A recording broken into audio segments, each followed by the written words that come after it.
Let's grow bok choy from its cutting. Cut off the leafy top and keep the bottom 2 to 3 inches of the stem. Place the base in water or else you can directly put it in the soil. This is how you can do.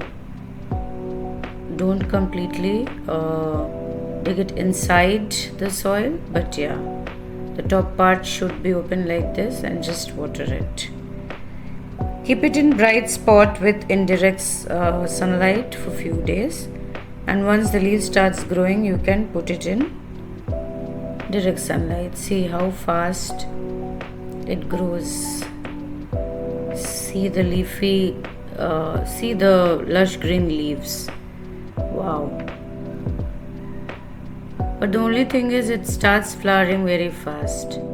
See, the buds have come up. Bok choy is very hardy plant. It has survived with me in the snowfall as well.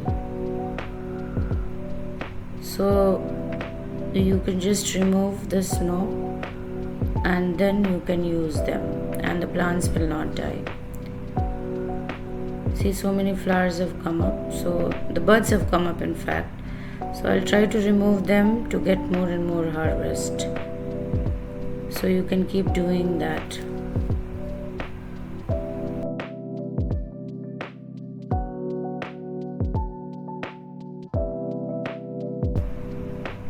You can even use the flowers of bok choy in cooking if you want, along with the bok choy.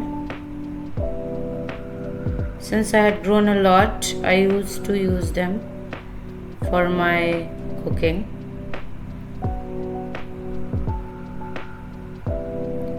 Such beautiful flowers. They just look like the mustard flowers, isn't it? Always try to harvest the bok choy from below so that the top leaves, which are smaller, will grow bigger gradually.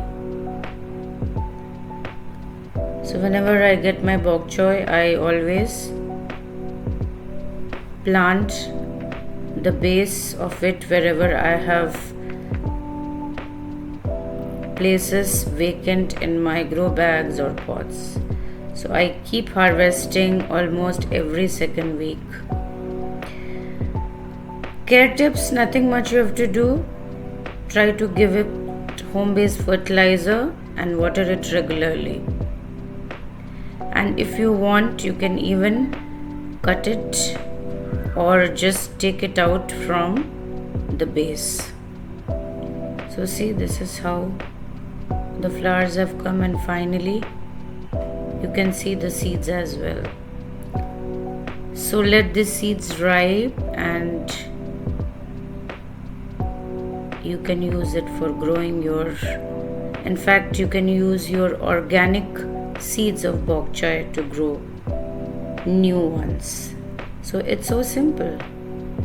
Try regrowing them at your home and have loads and loads of harvest of bok choy. It's very, very easy.